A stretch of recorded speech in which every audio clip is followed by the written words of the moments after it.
हमारे प्रदेश की यशस्वी माननीय मुख्यमंत्री जी इस सभागार में उपस्थित है।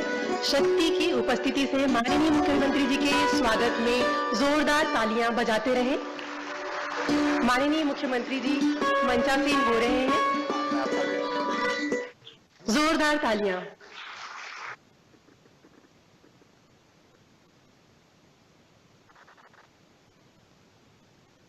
माननीय मुख्यमंत्री जी एवं हमारे अतिथिगण मंचासीन हो चुके हैं। मध्य प्रदेश गान की प्रस्तुति का अनुरोध है।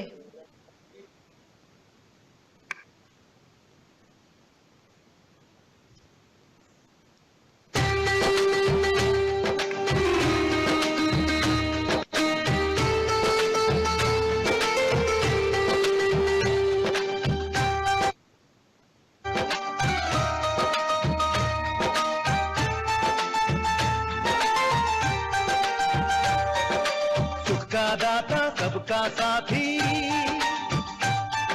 शुभ का ये संदेश है। माँ की गोद पिता का आश्रय, मेरा मध्य प्रदेश है। कविता न्याय वीरता गायन सब कुछ यहाँ विशेष है। हृदय देश का यह मैं इसका मेरा मध्य प्रदेश है, मेरा मध्य प्रदेश है। सुख का दाता सबका साथी, सुख का दाता सबका साथी, शुभ का ये संदेश है। माँ की गोद पिता का आश्रय, मेरा मध्य प्रदेश है। सुख का दाता सबका साथी, शुभ का ये संदेश है। माँ की गोद पिता का आश्रय, मेरा मध्य प्रदेश है।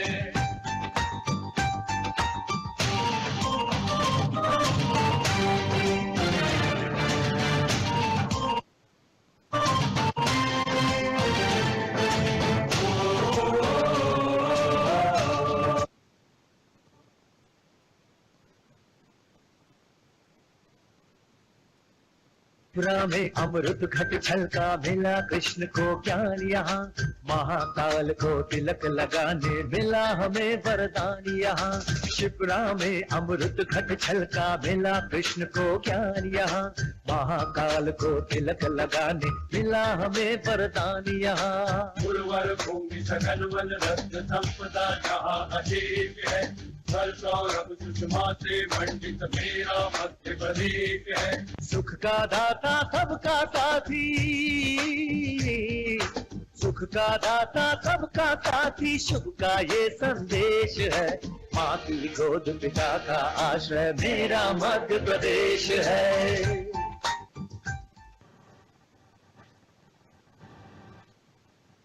माननीय मुख्यमंत्री जी के स्वागत हेतु मैं आमंत्रित करना चाहूंगी माननीय राज्य मंत्री पंचायत एवं ग्रामीण विकास विभाग श्री रामखिलावन पटेल जी को। माननीय राज्य मंत्री पंचायत एवं ग्रामीण विकास विभाग माननीय मुख्यमंत्री जी का स्वागत करते हुए जोरदार तालियों से उनका वंदन अभिनंदन करें। इसी क्रम में प्रमुख सचिव महोदय पंचायत एवं ग्रामीण विकास विभाग से माननीय मुख्यमंत्री जी के स्वागत का अनुरोध है। प्रमुख सचिव महोदय पंचायत एवं ग्रामीण विकास विभाग से माननीय मंत्री जल संसाधन एवं मत्स्य विभाग श्री तुलसी सिलावट जी के स्वागत का अनुरोध है। प्रमुख सचिव पंचायत एवं ग्रामीण विकास विभाग से माननीय स्वास्थ्य मंत्री श्री प्रभुराम चौधरी जी के स्वागत का अनुरोध है। आप जोरदार तालियों से स्वागत करें। प्रमुख सचिव महोदय पंचायत एवं ग्रामीण विकास विभाग से माननीय मंत्री सूक्ष्म लघु एवं मध्यम उद्यम विज्ञान एवं प्रौद्योगिकी के स्वागत का अनुरोध है। प्रमुख सचिव महोदय पंचायत एवं ग्रामीण विकास विभाग से माननीय राज्य मंत्री पंचायत एवं ग्रामीण विकास विभाग के स्वागत का अनुरोध है। माननीय राज्य मंत्री पंचायत एवं ग्रामीण विकास विभाग से स्वागत उद्बोधन हेतु सादर अनुरोध है।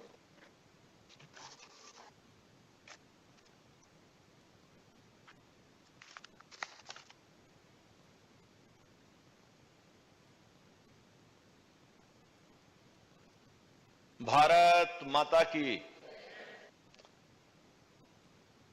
श्रद्धेय कुशाभाऊ ठाकरे के सभागार के आज के इस कार्यक्रम में जो मध्य प्रदेश राज्य ग्रामीण आजीविका मिशन द्वारा आयोजित है। इस कार्यक्रम के मुख्य अतिथि हम सबके मार्गदर्शक, हम सबके नेता, गरीबों के मसीहा और जिन्होंने इस मध्य प्रदेश को बीमारू राज्य से विकसित राज्य बनाया, अब आत्मनिर्भर मध्य प्रदेश की ओर अग्रसर मध्य प्रदेश के यशस्वी मुख्यमंत्री माननीय शिवराज सिंह चौहान जी, आज के हमारे बड़े भाई कैबिनेट मंत्री आदरणीय तुलसीराम सिलावट जी, आज के कैबिनेट मंत्री आदरणीय प्रभुराम चौधरी जी, आज के कैबिनेट मंत्री माननीय ओम प्रकाश सकलेचा जी, आज के कार्यक्रम में उपस्थित आदरणीय उमाकांत उमराव जी, आदरणीय बिलवाल साहब, हमारे सभी माध्यमों से जुड़े माननीय मंत्रीगण, माननीय विधायकगण, माननीय जनप्रतिनिधिगण, हमारे कर्मठता की प्रतीक महिला स्वसहायता समूह की बहनें, आप सब लोगों का इस कार्यक्रम में उपस्थित होने पर, इस कार्यक्रम को गरिमामय बनाने पर आप सबका मैं स्वागत करता हूं, वंदन करता हूं, अभिनंदन करता हूं। विदित है कि ग्रामीण क्षेत्र में निवासरत निर्धन परिवारों को गरीबी से मुक्ति दिलाने के लिए पंचायत एवं ग्रामीण विकास द्वारा 2012 में राज्य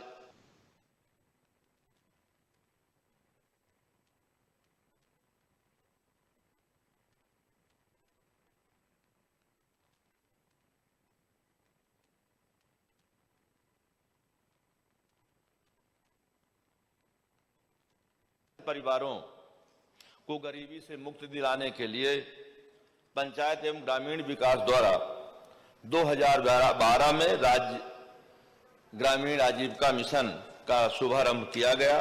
माननीय मुख्यमंत्री जी, आपके प्रेरणा से, आपके कुशल मार्गदर्शन पर मध्य प्रदेश पंचायत एवं ग्रामीण विकास द्वारा हमारी बहनें 350 स्वसहायता समूहों के माध्यम से 40 लाख परिवार इसमें जुड़े हैं और 2024 तक 65 लाख परिवारों को, 25 लाख और परिवारों को जोड़कर इसका 65 लाख तक पूरा करना है।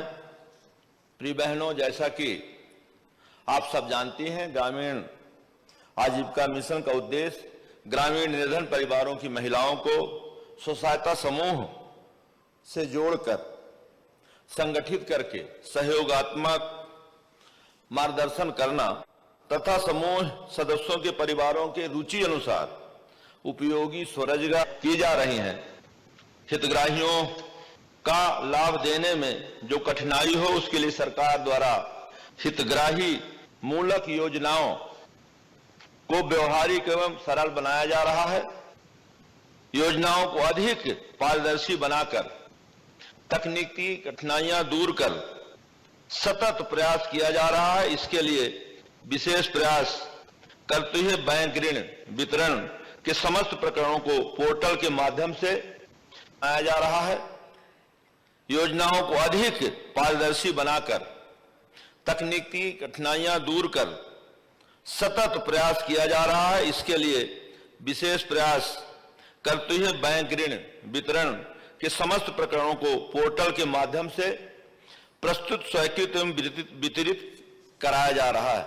मध्य प्रदेश में आजीविका मिशन के अंतर्गत समूहों से जुड़ी बहनों के सामाजिक आर्थिक सशक्तिकरण के साथ साथ सर्वांगीण विकास के लिए माननीय मुख्यमंत्री जी सशक्त नेतृत्व में प्रयास करते हुए नित नए सोपान तय किए जा रहे हैं।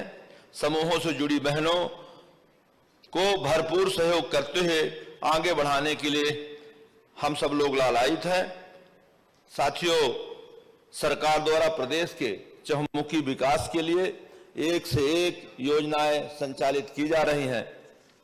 माननीय मुख्यमंत्री जी ने जो प्रदेश को आत्मनिर्भर बनाने का संकल्प लिया है, उसमें हम सब लोग मिलकर सतत प्रयास कर रहे हैं। लगातार उसमें माननीय मुख्यमंत्री जी के नेतृत्व में पूरे प्रदेश में आत्मनिर्भर बनाने के लिए प्रयास जारी हैं।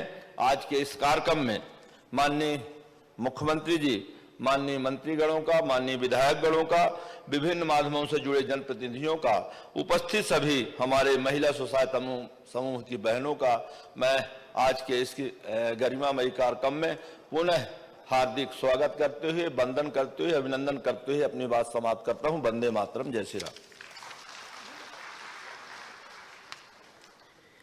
धन्यवाद माननीय मंत्री जी।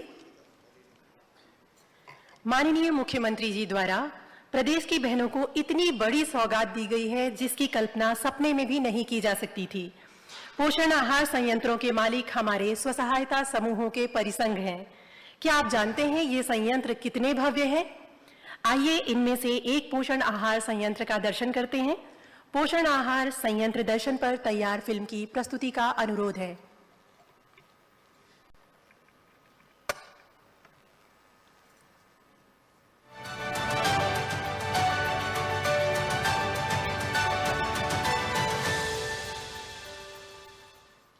स्व सहायता समूह की महिलाओं की मेहनत और आत्मविश्वास को देखते हुए मध्य प्रदेश सरकार ने उन्हें टेक होम राशन से जोड़ा है और महिलाओं के उत्साह को बढ़ाते हुए अब टेक होम राशन संयंत्र की जिम्मेदारी महिला आजीविका औद्योगिक सहकारी संस्था को सौंपा है, जिसका सीधा लाभ महिलाओं को मिलेगा और उनके जीवन स्तर में बदलाव आएगा। इस तरह प्रदेश में 7 टेक होम राशन संयंत्र देवास, धार, होशंगाबाद, सागर, मंडला, रीवा और शिवपुरी में स्थापित किए गए हैं और प्रदेश के 45 जिलों में पोषण आहार की आपूर्ति प्रदेश भर के आंगनवाड़ियों में की जा रही है। इसका बेहतरीन उदाहरण देवास के पोषण आहार संयंत्र में बखूबी देखने को मिला। मध्य प्रदेश में सर्वप्रथम देवास जिले के ग्राम खटांबा में मध्य प्रदेश शासन ने करोड़ों की लागत से 2500 मीट्रिक टन प्रति माह क्षमता के पोषण आहार संयंत्र की स्थापना की। माननीय मुख्यमंत्री शिवराज सिंह चौहान की मंशा के अनुसार दिसंबर 2021 में पुनः इस संयंत्र का संचालन महिला आजीविका औद्योगिक सहकारी संस्था मर्यादित देवास को सौंपा गया।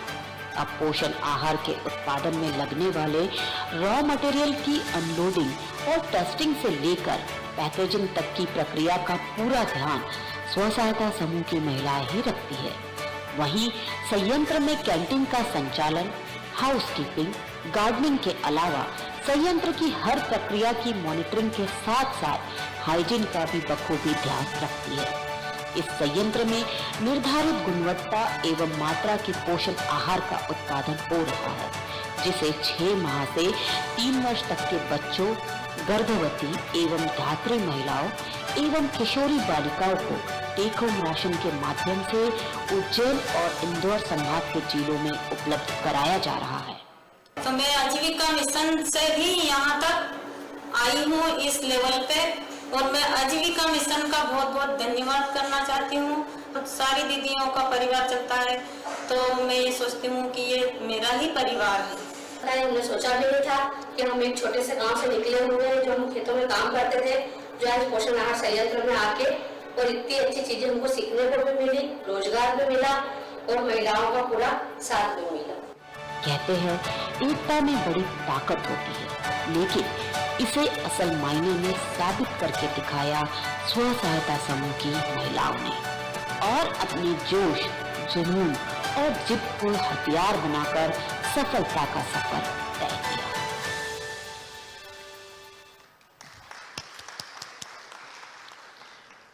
मध्य प्रदेश में ऐसे करोड़ों रुपए की लागत से बने 7 पोषण आहार संयंत्रों को अपने आशीर्वाद और प्रेम स्वरूप अपनी बहनों के हाथों में सौंपने के लिए माननीय मुख्यमंत्री जी का धन्यवाद स्वरूप जोरदार तालियों से अभिनंदन।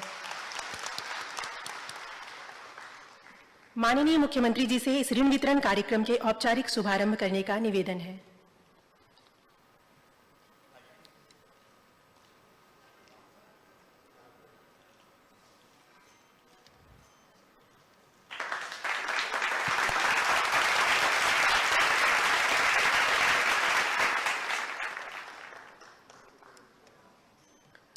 कल तक गांव की गलियों में कपड़े की फेरी लगाने वाली, मजदूरी करने वाली रूबीना आज मारुति कार और टवेरा जैसी गाड़ियों की मालकिन है।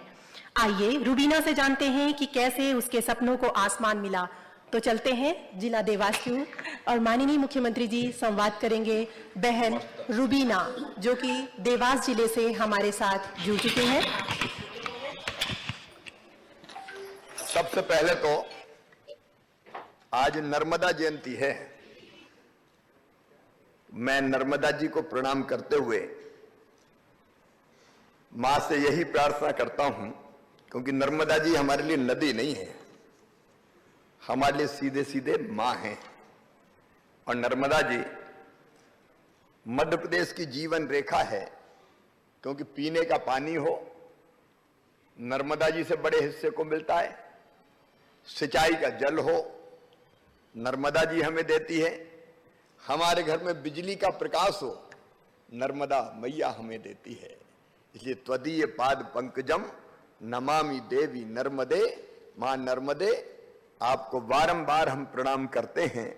और मैं अपनी बहनों से भी, प्रदेशवासियों से भी ये अपील करता हूं कि मां का कर्जा है हम पे, हमको भी वो ऋण उतारना चाहिए, कर्जा उतारना चाहिए। नर्मदा जी प्रदूषित ना हो इसका ध्यान हम रखें। नर्मदा जी के किनारे अगर हम लगा सकते हो तो साल में एक पेड़ जरूर अपने हाथों से लगाएं, अपने परिवार के नाम से लगाएं, क्योंकि नर्मदा जी कल कल छल छल करके अगर बहती है तो बरसात के पानी को पेड़ जो सोख कर रखते हैं वो बूंद बूंद छोड़ते रहते हैं, और वही बूंद बूंद जल नर्मदा जी की धार बन के बहता है, और उससे हम पानी भी पीते हैं, खेती भी करते हैं, बिजली भी लेते हैं।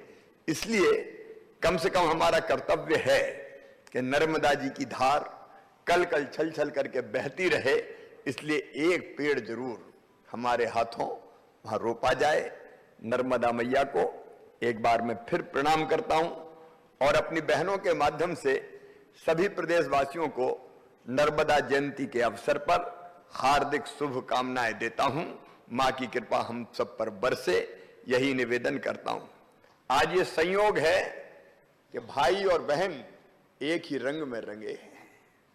वैसे भी मेरी जिंदगी का मकसद, भारतीय जनता पार्टी की सरकार का मकसद है, पहला उद्देश्य बहनों का और बेटियों का सशक्तिकरण, उनको मजबूत बनाना है सब दृष्टियों से।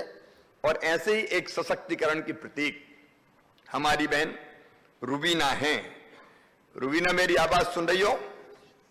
हाँ मामा जी नमस्ते। नमस्ते, कैसी हो आप? बढ़िया मामा जी, आप कैसे हो?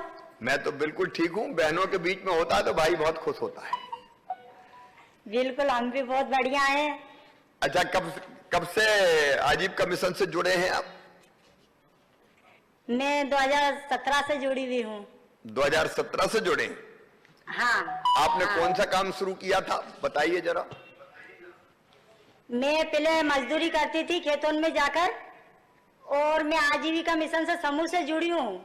जैसे मैंने पहले तो फेरी से कपड़ा बेचा, गाँव जाकर मैंने कपड़ा बेचा, और कपड़ा बेचने के बाद में जैसे मेरी आय बढ़ती गई, मैंने शुरू में मैं 5,000 का कपड़ा लेके न आई थी बैरागढ़ से।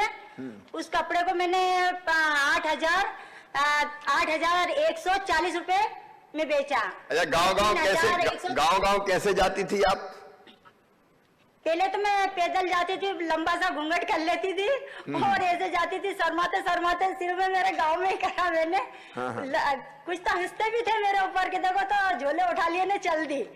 तो मैंने किसी की भी परवाह ना करते हुए मैं पहले अपने गांव से चालू करा। मैंने अपने गांव में ही बेचा, और फिर मैं धीरे धीरे जैसे मैं आसपास के गांव में भी जाने लग गई, तो मेरा जैसा आय मेरी बढ़ती गई। फिर मैं दूर दूर के गांव में मुझे दिक्कत आने लगी जाने में, तो मैंने एक मारुति वैन खरीदी, और फिर मारुति वैन को जैसे 100 दुकान सजाते हैं, ऐसे ही मैंने मारुति वैन में पूरा रात दीदियों से, दूसरी दीदियों से मैं सिलाई भी करवाती थी। मारुति वैन आपने खरीदी तो बैंक से फाइनेंस करा के खरीदी या बैंक से लोन लिया मामा जी मैंने पहले? 1 लाख का। और मेरे समूह से भी लिया मैंने। अच्छा, दोनों का मिला के ने। हाँ। अब रुबीना की हिम्मत देखो, पहले सर पे गठरी रख के कपड़े बेचती थी और बाद में हिम्मत करके मारुति वैन खरीद ली लोन लेके, और फिर कैसे बड़ा कारोबार आगे? जरा ताली तो बजाओ रुबीना के लिए। हाँ, फिर मैं जैसे मारुति वैन में मैं जाती थी तो एक गांव में मैं जाती थी तो मैं 5,000 का माल बेच के निकलती थी। दीदियां सारी मेरा रास्ता देखती थी कि वो मारुति वैन वाली दीदी आई है, हम उनसे ही कपड़े लेंगे। मैंने धीरे धीरे ऐसे मेरी आय बढ़ती गई। फिर मैंने यहाँ उसके वजह फिर मैंने गणवेश का भी काम करा। मेरे जो गांव में मेरी दीदियां हैं, मैंने उनको भी सिलाई सेंटर डलवाया, और हमने 20,319 नग हमने सिलाई का गणवेश का भी करा। उसमें हमें सब दीदियों को 20-20, 25-25 हजार रुपए प्रॉफिट मिला। अच्छा, आजकल रुबीना जी आपकी आमदनी कितनी है हर महीने? मेरी आमदनी 25 से 30 हजार है मामा जी। 25 से 30 हजार। और हाँ, महीने का कमा लेते हैं। और बाकी जो बहनें सिलाई सेंटर में काम करती है भाई, उनका जो समूह से जुड़ी है, उनकी आमदनी? उनकी 10 से 15 हजार आय हो गई है। 10 से 15 हजार। 100 परिवार मेरी 100 दीदियां ऐसी है कि जो 10 से 15 हजार आय कर रही हैं। चलिए रुबीना दीदी, आपको बहुत बहुत बधाई, आपने 100 परिवारों से को काम पे लगाया। मनोज जी हमारे विधायक जी भी वहां बैठे हुए हैं, नरेंद्र जी भी जिला पंचायत के अध्यक्ष भी बैठे हुए हैं, कलेक्टर भी वहां पे है। मामा जी अभी मेरे यहाँ की दीदियां अभी पोषण आहार जो फैक्ट्री लगी उसमें भी काम कर रही हैं। अच्छा, कैसी चल रही है फैक्ट्री, है तो बता दो। अच्छी, आपकी वजह से सब बिल्कुल बढ़िया चल रही है मामा जी। अरे चलाने वाली तो आप है, मामा तो साथ देने वाला है। और हमने अभी उपार्जन में भी काम करा था। मैं एक बात कहना चाहता हूं सब बहनों को, ये 2018 के पहले जब मैं मुख्यमंत्री था, तब हमने ये संयंत्र प्रारंभ करे थे कि ठेकेदार क्यों बनाए पोषण आहार। 800 करोड़ रुपया से ज्यादा का काम होता था, और पता नहीं कितने पैसे ठेकेदार बचाते थे। तो हमारे दिमाग में आया कि ठेकेदार नहीं, ये मेरे स्व सहायता समूह के महासंघ जो है मेरी बहनों के, वो बनाएंगे पोषण आहार। और आज गर्व है मुझे कहते हुए, बीच में जब कमलनाथ की सरकार आ गई थी कांग्रेस की, तो उन्हें बंद करके फिर से ठेकेदारों को दे दिया कि ठेकेदार ही बनाएंगे। और मैंने लौट के फिर कहा कि कोई ठेकेदार नहीं चलेगा, बनाएंगी तो हमारी स्व सहायता समूह की बहनें बनाएंगी, आजीविका मिशन की बहनें बनाएंगी। और आज बहुत सुंदर तरीके से संचालन पोषण आहार के इन प्लांटों का हो रहा है। बहनों में केवल वहीं तक सीमित नहीं रहूंगा, 7 जगह तक आने वाले समय में ये पोषण आहार के संयंत्र और बढ़ाए जाएंगे, और सब संयंत्र मेरी बहनें ही चलाएंगी। चला लोगी ना? अरे आपसे पूछ रहा हूं, चला लोगी ना?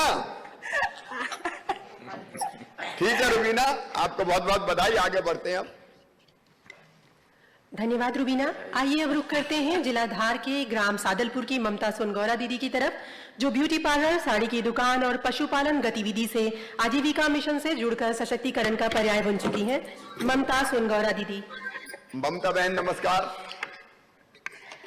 मामा जी को मेरा आदरणीय मामा जी को मेरा सादर प्रणाम है। मैं ममता सोनगौरा ग्राम सादलपुर से।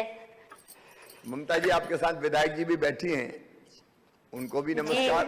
जी नमस्ते भाभी जी।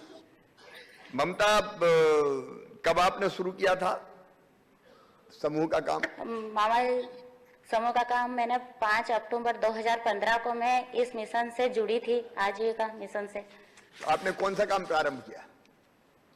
मैंने आजीविका मिशन के माध्यम से ही, जो आज मेरे जीवन में परिवर्तन है वो तो आजीविका मिशन के माध्यम से ही है। मैंने शुरुआत ही ब्यूटी पार्लर से की थी, समूह से ऋण लेके। उसके बाद मैंने साड़ी की दुकान डाली। ब्यूटी पार्लर कहाँ खोला था आपने? गांव में ही खोला था ब्यूटी पार्लर? गांव में अपने खुद के घर पे ही सर। खुद के घर पे ही? तो गांव में चल जाता था ब्यूटी पार्लर? हाँ सर, हाँ मामा जी चल जाता। देखो एक बात मैं बताऊं बहनों को, 1 मिनट मेरी बहन, कई चीजें हम गांव में ही शुरू कर सकते हैं। अब हम जानते हैं कि ब्यूटी पार्लर, शादियां होती है तो दुल्हन का श्रृंगार होता है, और भी अवसर ऐसे आते हैं जब ब्यूटी पार्लर की गांव में भी आवश्यकता होती है। तो एक ऐसा काम जो गांव में भी किया जा सकता है, कोई ये नहीं कि शहरों में बड़ा ब्यूटी पार्लर बने। और ममता ने वही ब्यूटी पार्लर से अपना काम शुरू किया, और सफलता के साथ चलाया, उसके बाद फिर क्या किया ममता? उसके बाद मैंने साड़ी की दुकान डाली, और वो भी मेरी मतलब हम जब ग्राम संगठन हमारे समूह की बैठकें होती थी, मैं दीदियों से, गांव की दीदियों से मिलती थी, तो उन्हीं के बीच में रह के अपने ब्यूटी पार्लर का भी प्रचार किया कि मैं ये ब्यूटी पार्लर का काम करती हूँ, तो आप मेरे पास आइए, और मेरी साड़ी की दुकान है तो आप मेरे पास साड़ियाँ खरीदने आइए, और मैं आपको अपने समूह की दीदियाँ हैं, बहनें हैं, तो उनको अपने किफायती दाम में उनको ये बेचती थी मैं। तो उसी के माध्यम से आज मैं आगे बढ़ने में मेरे पूरे समूह की जो दीदियां हैं उन्हीं का बहुत बड़ा हाथ है, और उसी के माध्यम से फिर मैंने पशुपालन भी किया मामा जी। अब ये देखो, दूसरी चीज आपने साड़ी का शुरू किया, और एक बात और ममता बता रही है कि किफायती दामों पे, अगर घर में अपने गांव में थोड़े किफायती दाम पे, भोपाल में कोई खरीदने आए तो ठगा जाए, कपड़ा देख के समझ में थोड़ी आता है, दुकानदार ने जितने बता दिए, लेकिन अगर गांव में कोई बहन बेचने आ रही है तो वो हमको किफायती दामों पे भी उसका प्रॉफिट कमा के दे सकती है। तो गांव के लोगों को भी, बहनों को भी सुविधा हो गई, और हमने भी उसमें से पैसा कमा लिया अपने परिवार के लिए। तो इसलिए ममता ने ये काम किया, ममता को मैं बहुत बधाई देता हूँ। आपकी आमदनी कितनी है? आज मेरी आमदनी 25 से 30 हजार है। 25 से 30 हजार से 30 हजार। अच्छा, कितनी एक बहनें? समय ऐसा था जो मैं, हाँ, एक समय कैसा था? एक समय ऐसा था मामा जी कि मैं 1500 रुपए महीना कमाती थी, वो भी कांच बटन करके। अच्छा, और आज मेरी आय 25 से 30 हजार है, वो है आजीविका मिशन में समूह से जुड़ने के माध्यम से। अच्छा, कितनी बहनें जुड़ी है, कितनी दीदियां जुड़ी है समूह से? मेरे समूह से 10 दीदियां जुड़ी है। उनकी आय कितनी है हर महीना? हर महीना मेरे समूह में 10 दीदियों में से 7 दीदियों की आय है 20, 25 और 30 हजार के लगभग है, और 3 दीदियां जो है उनकी आय है 7 से 8 हजार। चलिए, तालियां बजाई ममता के लिए। उनके समूह की कई बहनें, अब ये तो लखपति हो गई, जिनकी आय 25-30 हजार हो गई, मतलब लखपति की श्रेणी में आ गई। ठीक बात है कि नहीं? अच्छे नहीं कमा पाते 25-30 हजार। आजकल 10-10 हजार रुपया की नौकरी निकलती है तो कितनी बड़ी लाइनें लग जाती है, लेकिन हमारी बहनें कमाने का काम कर रही है। अच्छा, आज कई दीदियां हमसे जुड़ी है ममता, पूरे प्रदेश में। जी मामा जी। उनको क्या संदेश देना चाहेंगी आप? उनको कुछ कहना चाहेंगी? बिल्कुल मामा जी, अगर आपको अपने जीवन में परिवर्तन लाना है, आत्मनिर्भर बनना है, तो वो एक राह और वो एक दरवाजा है जो आजीविका मिशन है। अगर जो महिलाएं, घरेलू महिलाएं हैं, वो यही सोचती है कि हमारे जीवन में चूल्हा चक्की के अलावा कुछ भी नहीं है, तो ऐसा नहीं है, जीवन वहीं खत्म नहीं होता है। आजीविका मिशन के माध्यम से आप अपने सपनों को साकार कर सकते हैं, आप अपने बच्चों को अच्छी परवरिश दे सकते हैं, और आप अपने पति के कंधे से कंधा मिलाकर चल सकते हैं। और आने वाले समय में ये है कि आपको किसी के आगे हाथ न फैलाना पड़े। अब देखो, ये कितना बड़ा संदेश दिया है कि आप में वो क्षमता है, आप कर सकती है, किसी के सामने हाथ फैलाने की जरूरत नहीं है। नारी अब अबला नहीं है, नारी अब सबला है। अबला नहीं, सबला है, सबला है, सबल है। बहुत बहुत बधाई आपको। अब आगे बढ़ते हैं। धन्यवाद ममता दीदी। ग्रामीण आजीविका मिशन के प्रयासों से हो रहे बदलाव किसी से छुपे नहीं है। यदि हम कहें कि एक बहुत बड़ी आर्थिक एवं सामाजिक क्रांति का संचार ग्रामीण मध्य प्रदेश में हो रहा है, तो यह अतिशयोक्ति नहीं होगी। आइए आपको ले चलते हैं जिला शहडोल, और ऐसी ही एक आशा राठौर दीदी जो कि ग्राम साखी से हमसे जुड़ी हैं, उनसे बात करते हैं। आशा जी नमस्कार। प्रणाम। प्रणाम भैया जी। प्रणाम। क्या हाल है आशा दीदी? ठीक है भैया। आपके साथ जयसिंह मराबी जी भी बैठे हैं, और जी भैया जी। हाँ, शरद जी भी बैठे हैं। क्या मास्क में कम दिखते हैं? जी भैया। आशा, कब से आप समूह से जुड़ी हैं? भैया मैं तो समूह में 2011 से जुड़ी थी, जो SCSY का था, लेकिन वो समूह चल नहीं रहा था। फिर 2012 में जब ये आजीविका मिशन का योजना आया, हमले द्वारा गांव में जानकारी हुई, उसके माध्यम से समूह से जुड़ी। और क्योंकि जो पहले समूह था उसमें कोई नियम नहीं था और जानकारी नहीं थी। अच्छा। जब जो आजीविका मिशन योजना का समूह आया, उसमें हमको पंचसूत्र के बारे में पता चला कि कैसे बचत करना है, कैसे मीटिंग रखनी है। इसके बाद हमारे समूह को CCL हुआ, रिवॉल्विंग फंड मिला, फिर CCL हुई, CIF राशि आई, जिससे कि पहले हमारी आमदनी थी 3 से 4,000 रुपए महीने का।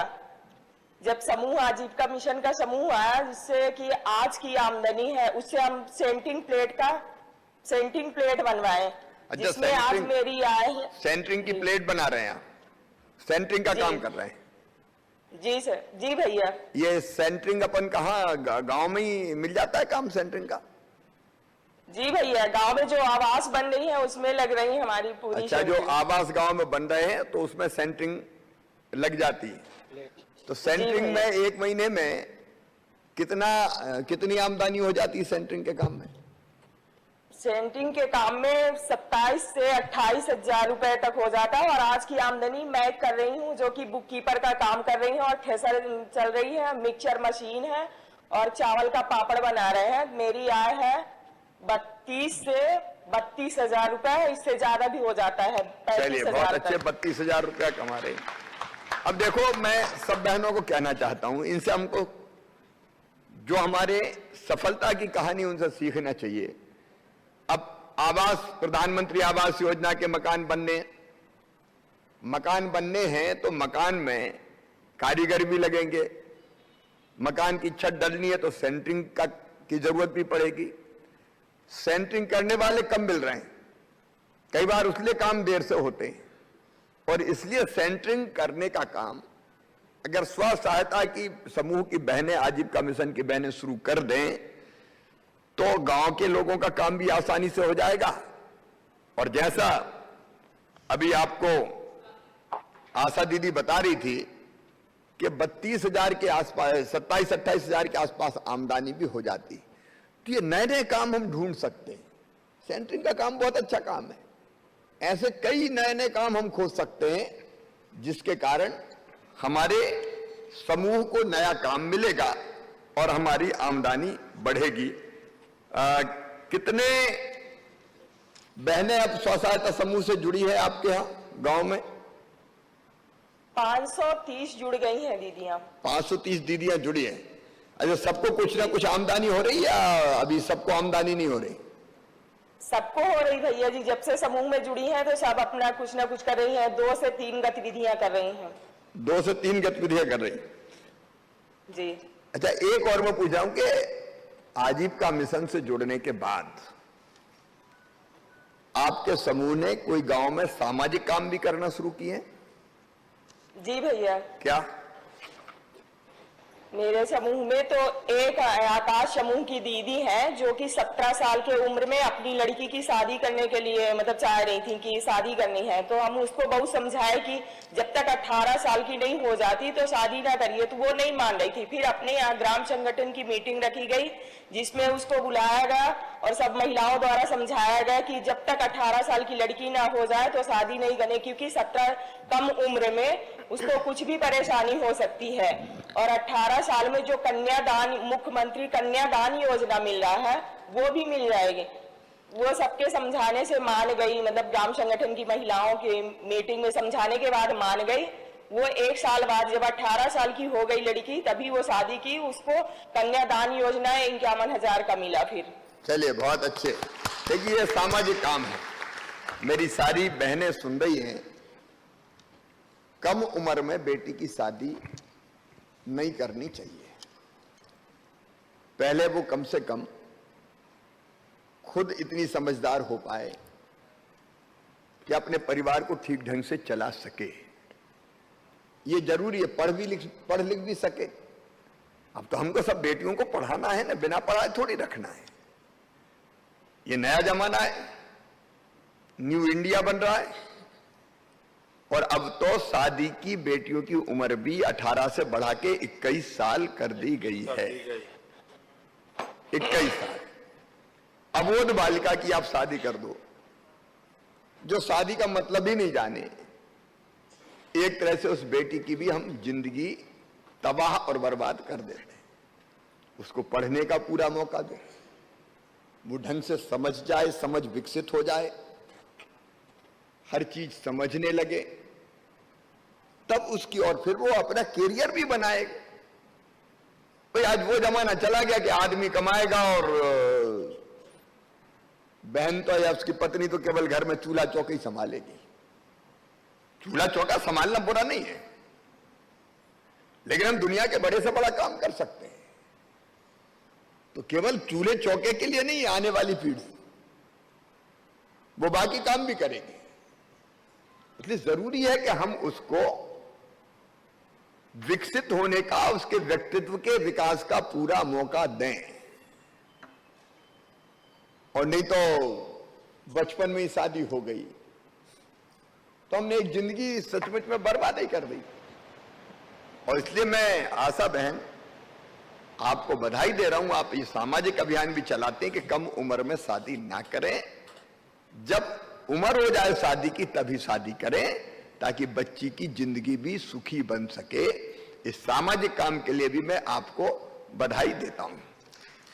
भैया धन्यवाद आशा दीदी। हमारी दीदियों द्वारा प्रदेश में 111 से अधिक प्रकार की आजीविका गतिविधियों का संचालन किया जा रहा है।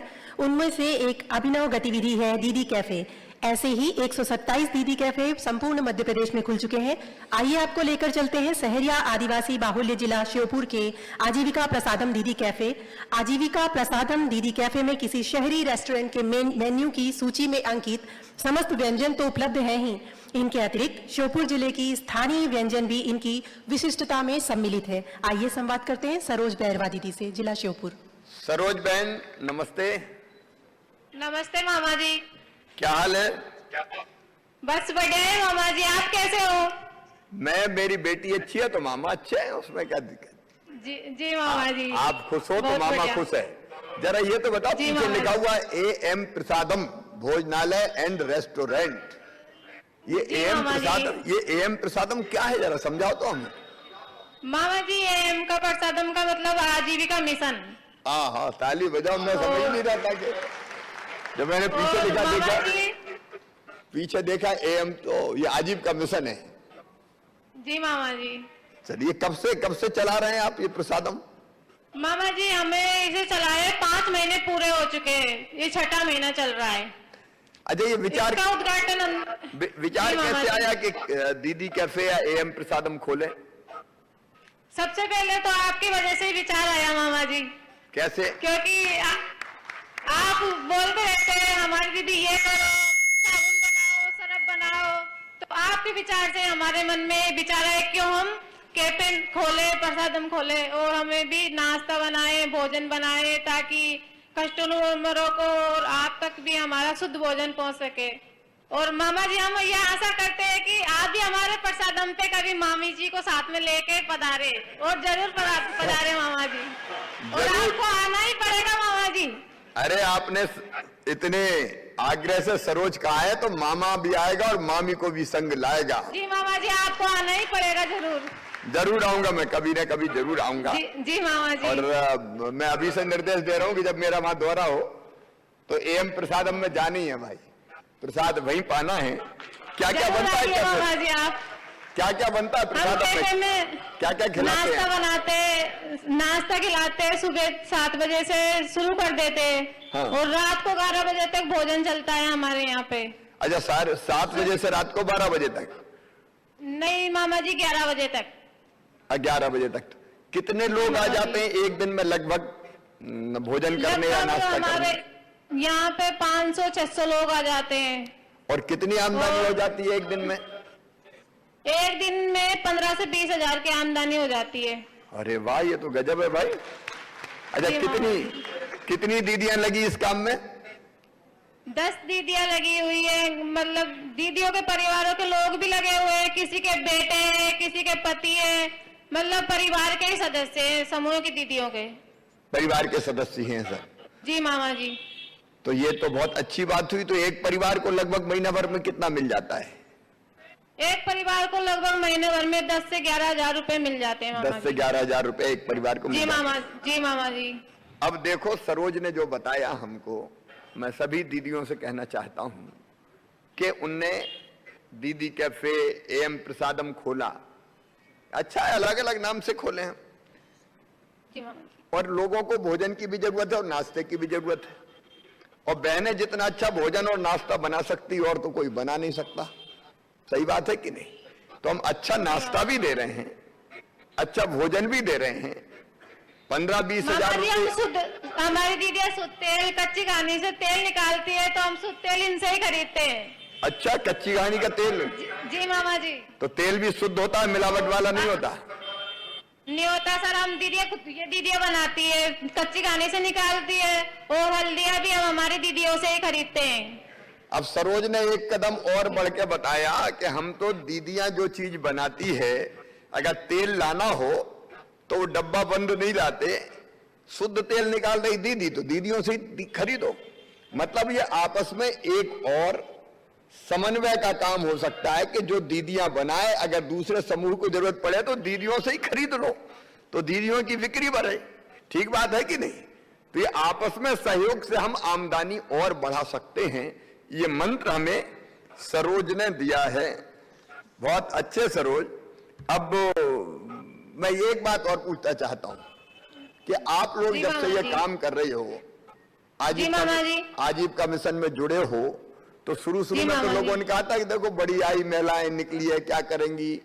अब लोगों का देखने का नजरिया कैसा है? आप लोगों को जो काम कर रहे हैं उसके बारे में लोग क्या सोचते हैं? मान सम्मान की दृष्टि से देखते हैं, और लोग सोचते हैं कि महिला भी इतना बड़ा काम कर सकती है, तो हमें उससे बहुत गौरवान्वित महसूस होता है, और हमारा शहर में भी नाम हो रहा है। देखिए, अगर आप आर्थिक रूप से सशक्त बनती हैं तो मान और सम्मान भी बढ़ता है, इज्जत भी बढ़ती है। कमाने वाली की तो इज्जत होती है, घर में भी हो जाती है। और हमें जब हम कमाएंगे खुद, तो हमें किसी के आगे हाथ फैलाने की जरूरत नहीं है। पहले हम अपने पति से पैसे मांगते थे तो कभी कभी कहते थे हमारे पास पैसे नहीं है, लेकिन हम अब पैसे नहीं मांगते उनसे, हम अपना खर्चा खुद ही चला लेते हैं। अरे अब तो कभी कभी पतिदेव मांगते होंगे कि थोड़ी जरूरत है, दे दो हमें। जी मामा जी मांगते हैं। अब देखो, ये परिवर्तन है, ये साधारण बात नहीं है।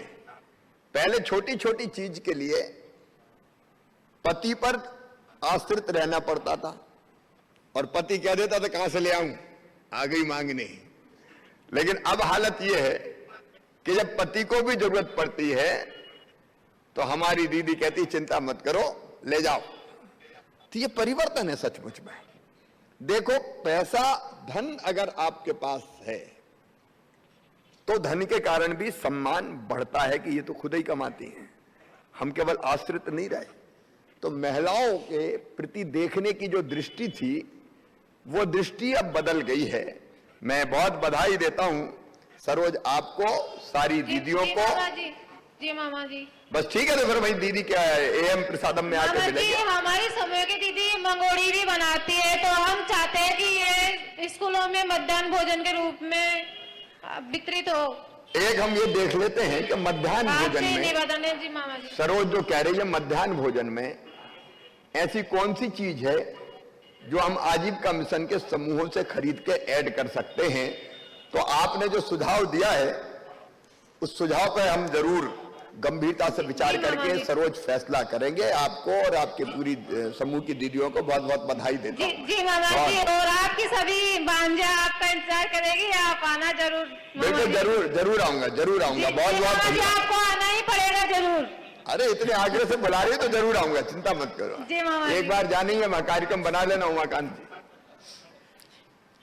मंच पर मेरे साथ यहां उपस्थित हमारे वरिष्ठ मंत्री अजय, एक और है अभी।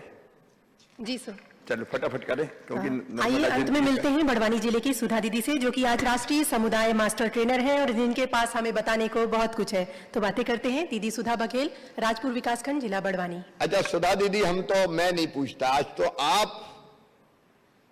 कैसे आपने सफलता प्राप्त करी उसकी कहानी आप सब दीदियों को सुनाओ।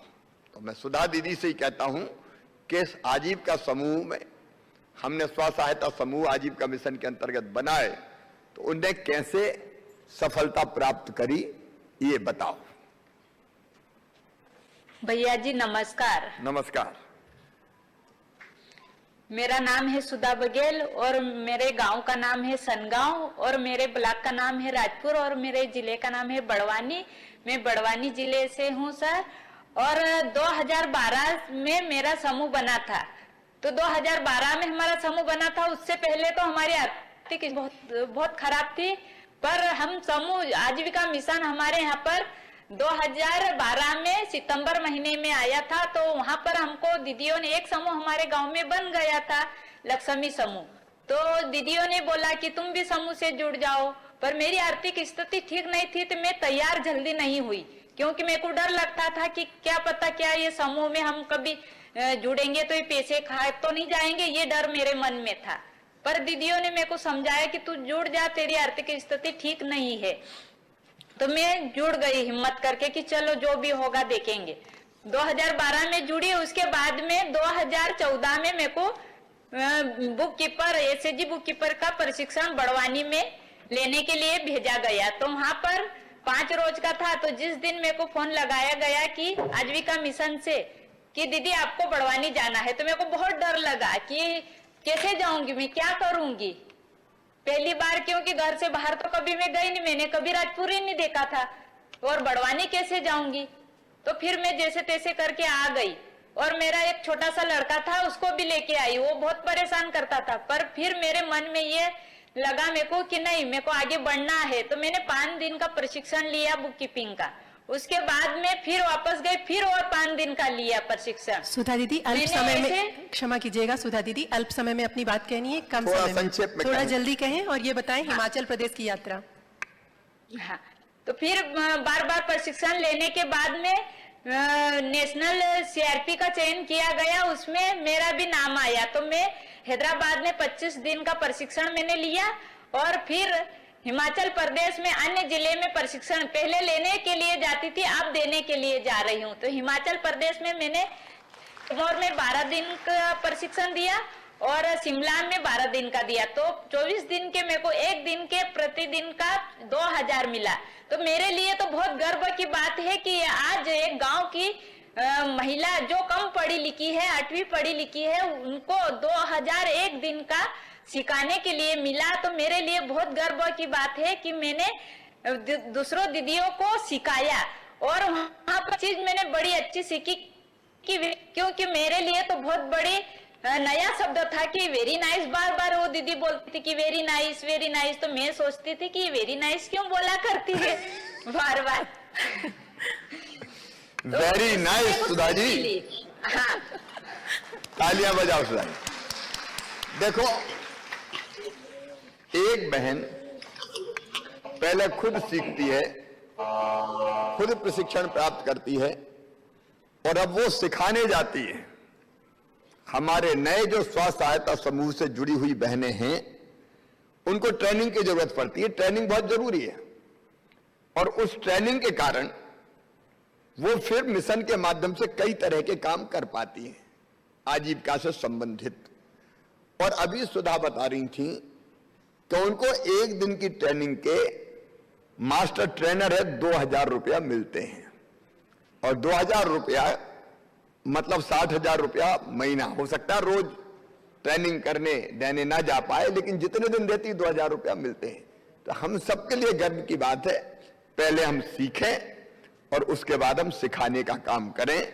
मैं सुधा जी को और उनके तरह के जितनी मास्टर ट्रेनर बहनें हैं उनको बहुत बधाई देता हूं, और एक बार फिर कहता हूं वेरी नाइस सुधा जी, आगे बढ़ते रहिए। और अब हम आगे बढ़ते हैं, क्योंकि नर्मदा जयंती के कार्यक्रम, और आज एक और महत्वपूर्ण कार्यक्रम अपनी दीदियों को भी मैं बताता हूं।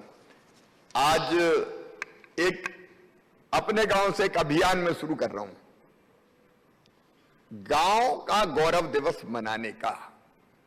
सरकार अकेली हर गांव में सब तरह का विकास नहीं कर सकती जब तक हम खुद चिंतित ना हों। इसलिए अपने गांव के लिए साल भर में हम एक बार समय निकालें और अपने गांव के विकास के लिए हम क्या क्या कर सकते हैं उसके बारे में सोचें। तो मैंने कहा शुरुआत करनी चाहिए। तो मैं जिस गांव में पैदा हुआ, मैंने अस्पताल में जन्म नहीं लिया, मैंने गांव में ही जन्म लिया, घर में जैसा पहले होता था।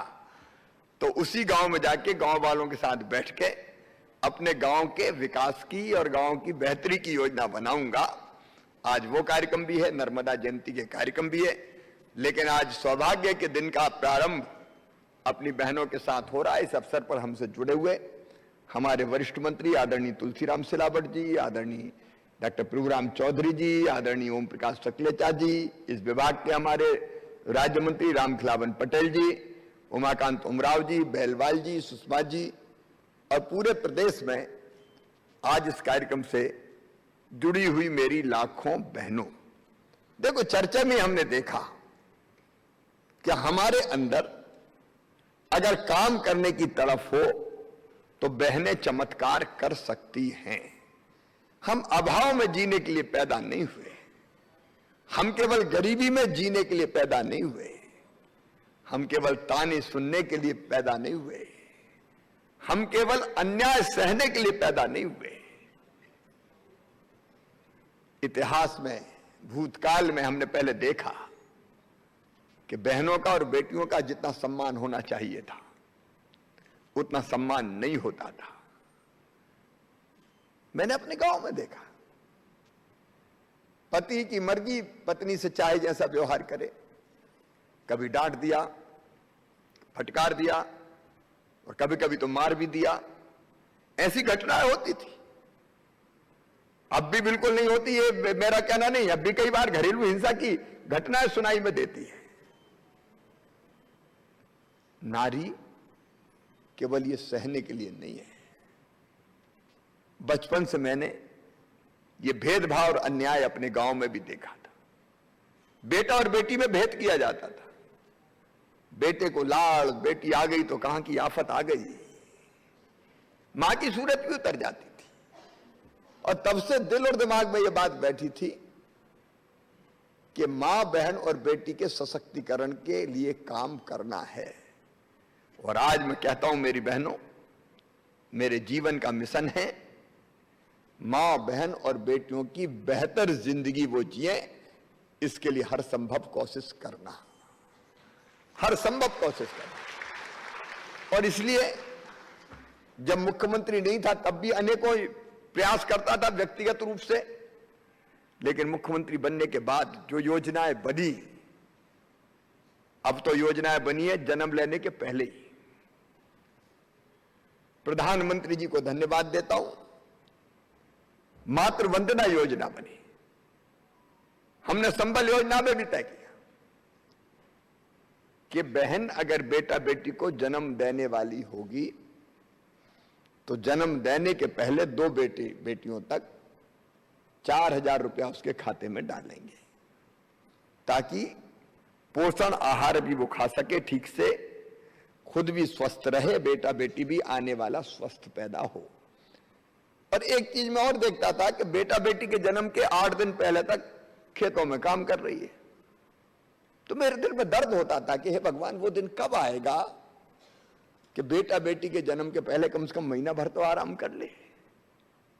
और इसलिए ये विचार मन में था, इसलिए हमने तय किया 4,000 रुपया पहले देंगे और बेटा बेटी के जन्म के बाद फिर 12,000 रुपया और देंगे, ताकि लड्डू वड्डू भी ढंग से खा सके, पोषण आहार भी मिल सके और घर पे रह के आराम भी कर सके।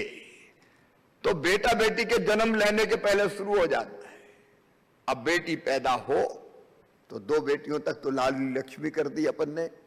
41 लाख लाडली लक्ष्मी बच्चियां आज मध्य प्रदेश की धरती पर है, जो पढ़ रही है और आगे बढ़ रही है।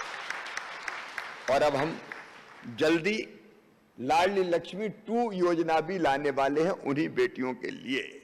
बेटियां पढ़ें, लिखें, आगे बढ़ें, कोई डॉक्टर बने, कोई इंजीनियर बने, कोई साइंटिस्ट बने, कोई पत्रकार बने, कोई अलग क्षेत्र में जाए, कलेक्टर बने, कमिश्नर बने, आईएएस बने, आईपीएस बने, तो बेटियों की हर संभव मदद की जाएगी। ढंग से पढ़ें, और इसलिए एज भी बढ़ाई 21 साल। नहीं, शादी हो गई तो फिर काहे की पढ़ाई बढ़ाई, फिर कौन पूछ रहा पढ़ाई का। अब 18 साल में तो 12वीं तक ही आ पाती बेटियां, 12वीं या कॉलेज में फर्स्ट ईयर में आई, 18 साल की उम्र हो गई। लेकिन अब बढ़ के कर दी 21 साल, ताकि उनको बड़े पदों पर पहुंचने का मौका भी मिल सके। तो बेटी पैदा हो तो लाडली लक्ष्मी, स्कूल जाए तो किताबें फ्री में, दूसरे गांव जाए तो साइकिल, स्कॉलरशिप कई योजनाओं के अंतर्गत 12वीं में अगर फर्स्ट डिवीजन पास हो जाए तो गांव की बेटी कहलाए।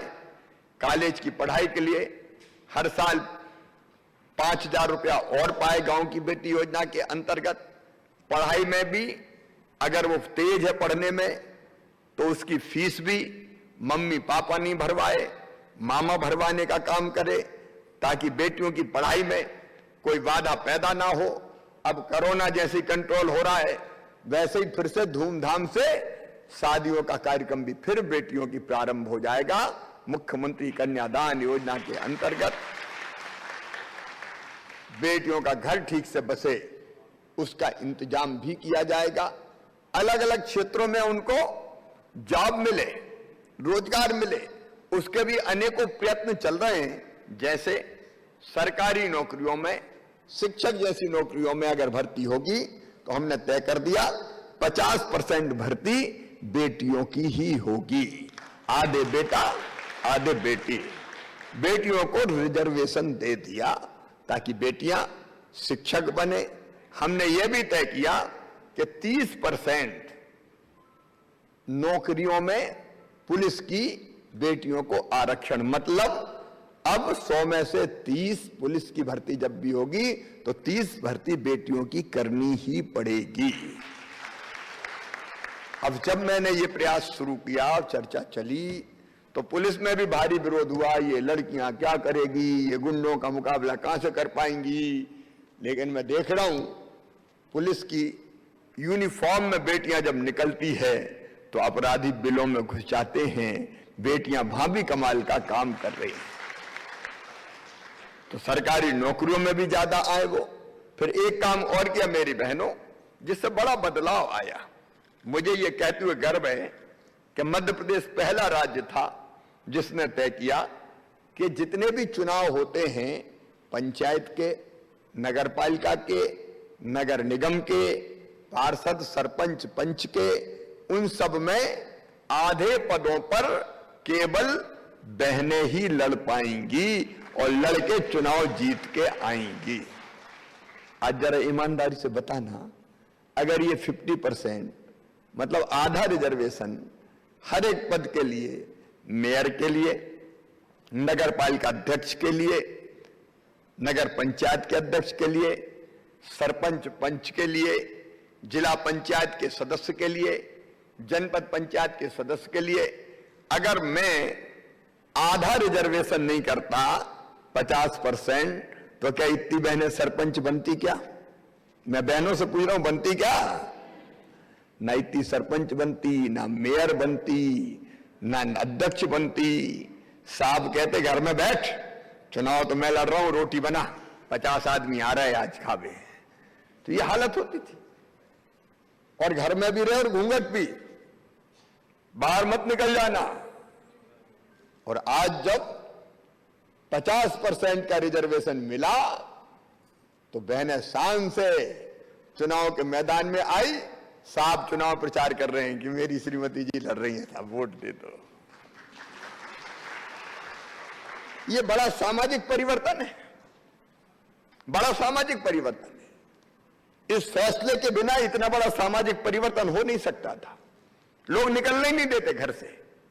लेकिन अब बहनें बड़े बड़े पदों पर चुन रही है। और कई मेयर ने तो इतना अच्छा काम किया। अब तुलसी जी बैठे इंदौर में, महिला मेयर थी मालिनी गौड़ जी,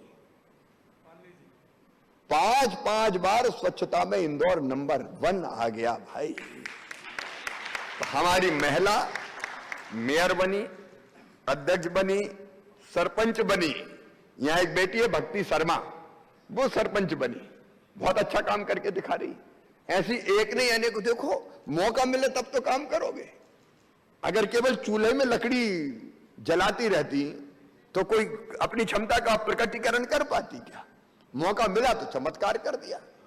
और इसलिए ऐसे कई फैसले हमने करे जिससे बहन का सशक्तिकरण हो, बेटी का सशक्तिकरण हो। और उसी की एक बड़ी और अहम कड़ी है, जैसे अभी चर्चा में आया, आर्थिक सशक्तिकरण। पैसा पास में हो तो इज्जत अपने आप होने लगती है। आपको महाभारत का एक उदाहरण सुनाता हूं। आपने भीष्म पितामह का नाम सुना होगा। भीष्म पितामह जब सरसैया पे लेटे थे, अर्जुन ने बाणों से बीत दिया और वो गिरे तो जमीन पे नहीं गिरे, इतने बाण थे कि बाणों पे ही धरे ऊपर, सरसैया कहते हैं उस पे थे। और तब उनसे ज्ञान लेने लोग पहुंचते, क्योंकि वो अपनी इच्छा मृत्यु का वरदान उनको प्राप्त था कि जब सूर्य उत्तरायण में जाएगा तब मैं प्राण छोड़ूंगा। तो वो जीवित थे, तो उनसे ज्ञान प्राप्त करने पांडव भी गए, साथ में द्रौपदी भी थी। तो भीष्म पितामह बड़ी ज्ञान की बातें करने लगे तो द्रौपदी हंस दी। तो पितामह ने पूछा कि बेटी तुम हंसी क्यों? तो द्रौपदी ने कहा कि पितामह आज बड़े बड़े ज्ञान की बातें कर रहे हो, उस दिन तुम्हारा ज्ञान कहां चला गया था जब भरी सभा में कौरव मेरा चीर हरण कर रहे थे और आप चुपचाप बैठे थे। तो भीष्म पितामह ने उत्तर दिया कि बेटी पुरुष अर्थ का दास है, पैसे के दास है। और तब दुर्योधन राजा थे, उनका अन्न मैंने खाया था, उसका बना खून मेरे शरीर में था और इसलिए उस समय ज्ञान कुछ नहीं सूझ रहा था। अर्जुन के बाणों ने आज उस खून को मेरे शरीर से बाहर कर दिया, इसलिए मैं ज्ञान की बात कर रहा हूं। ये कहा भीष्म पितामह ने, पुरुष अर्थ का दास है। अगर पैसा है तो इज्जत अपने आप हो जाएगी, और इसलिए पैसा आजीविका के लिए भी जरूरी है, पैसा आत्मसम्मान के लिए भी जरूरी है, पैसा आत्मविश्वास के लिए भी जरूरी है। और इसलिए मैं चाहता हूं कि मेरी हर बहन पैसा कमाए, सम्मान के साथ कमाए, आमदनी उसकी बढ़े। और आमदनी बढ़ाने का सबसे प्रभावी उपाय अपने पास है, तो वो है आजीविका मिशन, अपना आजीविका मिशन। मैं पंचायत ग्रामीण विकास विभाग को बधाई देता हूं, बेलवाल जी जैसे हमारे साथी को बधाई देता हूं, मैं अपनी उन बहनों को बधाई देता हूं जो इस काम को आगे बढ़ाने में लगी है। मेरा सपना है, मैंने एक सपना देखा है कि मेरी हर गरीब बहन आजीविका मिशन से जुड़ के कम से कम 10,000 रुपया महीना तो उसकी कमाई हो जाए, और उसके लिए दिन रात एक करेंगे, बहनों को लगातार जोड़ते रहेंगे। अभी हमने लगभग 40 लाख के आसपास बहनों को जोड़ने में सफलता प्राप्त की है। अभी मैं हर महीना बैंकों की क्लास लेता हूं, ये भी रहते हैं उमाकांत उमराव और बेलवाल जी भी।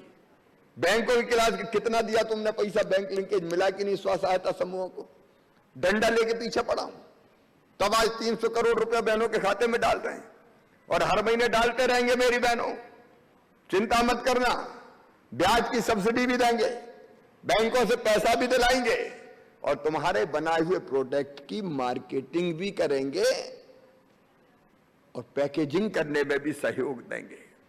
मेरा अपनी बहनों से आग्रह के पूरे आत्मविश्वास के साथ आगे बढ़े, एक के बाद एक नया काम करती जाएं और अपनी आमदनी बढ़ाएं, और जो चीज आप उत्पादित करें उसको आजीविका मार्ट पोर्टल से जोड़ें।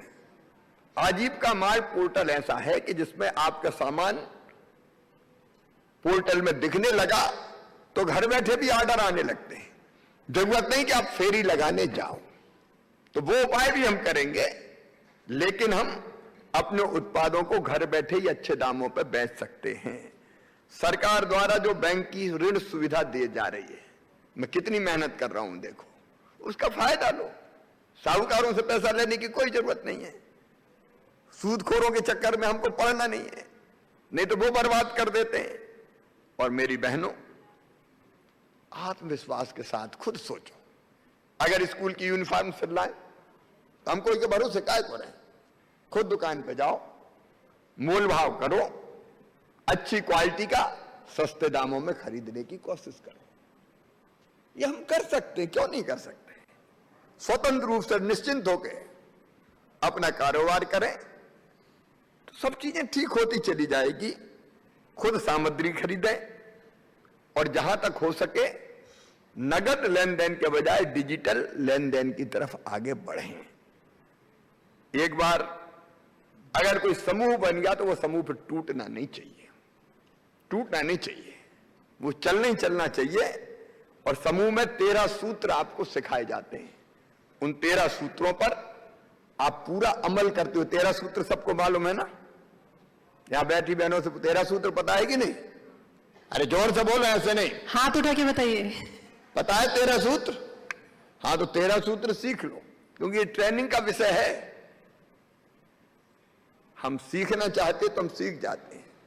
उन्हीं सूत्रों पर चलते हुए अपने समूह को आप आगे बढ़ाएं। सरकार बाजार उपलब्ध कराएगी, सरकार कई चीजें, जैसे आपने देखा स्कूल की यूनिफॉर्म, बिजली के बिल का कलेक्शन, अब ये जो हमारी राशन की दुकानें, वो भी कई जगह बहनों से ही हम चलवाएंगे। गेहूं की खरीदी और बाकी चीजों की खरीदी, उसमें भी बहनों को लगाने का काम कर रहे हैं। एक नहीं, ऐसे अनेकों नए नए काम भी हम खोजते चले जाएंगे। आप भी खोजें, हम भी खोजें, और ये संकल्प करें कि आगे बढ़ना है, पीछे मुड़ के नहीं देखना। आमदनी अपनी बढ़ाएंगे, अपने पैरों पे खड़ा होंगे, ताकि जरूरत पड़े तो परिवार की मदद हम खुद कर सकें कि ये काम हम करेंगे। पति की भी मदद आप कर सकें। मैं कोई पति पत्नी में मतभेद की बात नहीं कर रहा, लेकिन महिला को भी स्वाभिमान के साथ जीना चाहिए साहब। हम केवल ताने सुनने के लिए नहीं है। आखिर भारत में कहा गया, यत्र नार्यस्तु पूज्यन्ते रमन्ते तत्र देवता। जहां मां, बहन और बेटियों की पूजा होती है, वहीं भगवान निवास करते हैं। जहां बहनों की इज्जत नहीं होती, वहां भगवान भी निवास नहीं कर सकते। इसलिए गंगा, गीता, गायत्री, सीता, सत्या, सावित्री, दुर्गा, लक्ष्मी, सरस्वती है हम, तो पूरे आत्मविश्वास से आगे बढ़ेंगे। आप आगे बढ़े, भाई आपके साथ है, भारतीय जनता पार्टी की मध्य प्रदेश की पूरी सरकार आपके साथ है। जगह जगह आज हमारे विधायक साथी जुड़े हुए हैं, वो आपके साथ है, मंत्री आपके साथ हैं। मिलके चलेंगे, आगे बढ़ेंगे, अपने पैरों पे खड़े होंगे, अपने परिवार को आगे बढ़ाएंगे और अपने प्रदेश और देश को आगे बढ़ाने में भी योगदान देंगे। आप सबको एक बार फिर से बहुत बहुत शुभकामनाएं, प्रणाम, नमस्कार। आपके अनमोल आशीर्वचन एवं मार्गदर्शन के लिए कोटिसह आभार माननीय मुख्यमंत्री जी। मध्य प्रदेश आजीविका मिशन से जुड़ी स्वसहायता समूह की बहनें आत्मनिर्भर मध्य प्रदेश बनाने के लिए कृत संकल्पित हैं। माननीय मुख्यमंत्री जी से आजीविका कैलेंडर के विमोचन का सादर अनुरोध है। आजीविका मिशन अंतर्गत प्रदेश भर में संचालित गतिविधियां, दिशा निर्देश व नियमावली का सूक्ष्म संकलन है यह आजीविका कैलेंडर, जो कि एक सारगर्भित समग्र प्रशिक्षण सामग्री है।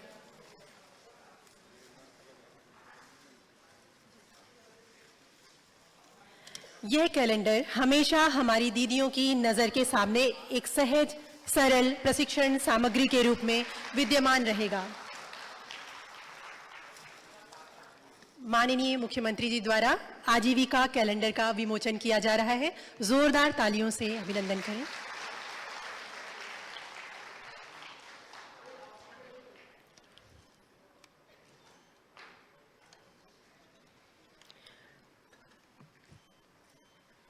माननीय मुख्यमंत्री जी के कर कमलों से स्वसहायता समूहों को प्रतीक स्वरूप ऋण राशि का वितरण किए जाने का अनुरोध है। इस क्रम में सर्वप्रथम जिला सीहोर ग्राम भावरा के गंगा स्वसहायता समूह के अध्यक्ष सचिवों को राशि रुपए 4 लाख का चेक प्रदाय किए जाने का अनुरोध है। स्वसहायता समूह गंगा के अध्यक्ष सचिव कृपया मंच पर पधारें। जिला सीहोर ग्राम भावरा के गंगा स्वसहायता समूह द्वारा पशुपालन गतिविधि की जा रही है और माननीय ये डेयरी गतिविधि को आगे बढ़ाने के लिए इस 4 लाख रुपए के चेक को प्राप्त कर रही है गंगा स्वसहायता समूह की अध्यक्ष व सचिव। जिला सीहोर ग्राम भवरा, आप जोरदार तालियों से अपनी बहनों का अभिनंदन करती रहें। जिला भोपाल ग्राम रतुआ रतनपुर के श्री राम स्वसहायता समूह की अध्यक्ष सचिव से निवेदन है कि वे 6 लाख रुपए का चेक प्राप्त करने के लिए कृपया मंच पर पधारें। जिला भोपाल ग्राम रतुआ रतनपुर की श्री राम स्वसहायता समूह की महिलाएं छोटी सी पशुपालन गतिविधि से वृहद मिल्क चिलिंग सेंटर एवं डेयरी व्यवसाय को बढ़ाने हेतु 6 लाख रुपए का ऋण प्राप्त करते हुए जोरदार तालियों से अभिनंदन। जिला विदिशा ग्राम सप्तुलपुरताल के रामकृष्ण स्वसहायता समूह के अध्यक्ष सचिव से निवेदन है कि कृपया 6 लाख रुपए का चेक प्राप्त करें। विदिशा जिले की ग्राम सप्तलपुरताल के रामकृष्ण स्वसहायता समूह द्वारा पशुपालन गतिविधि को बढ़ाने के लिए ये 6 लाख रुपए प्राप्त किए जा रहे हैं। जोरदार तालियां। जिला रायसेन ग्राम सियरमाऊ के शिवाय स्वसहायता समूह के अध्यक्ष सचिव को राशि रुपए 5,75,000 का चेक प्रदान किया जा रहा है।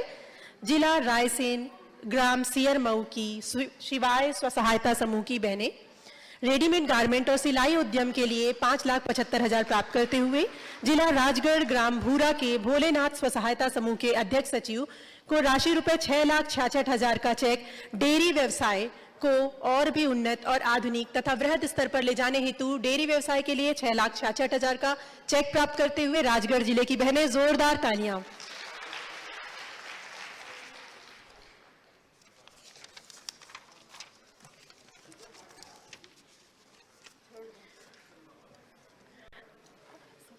अब मैं आभार प्रदर्शन हेतु आमंत्रित करना चाहूंगी मुख्य कार्यपालन अधिकारी महोदय मध्य प्रदेश राज्य ग्रामीण आजीविका मिशन आदरणीय एलएम बेलवाल सर। नमस्कार।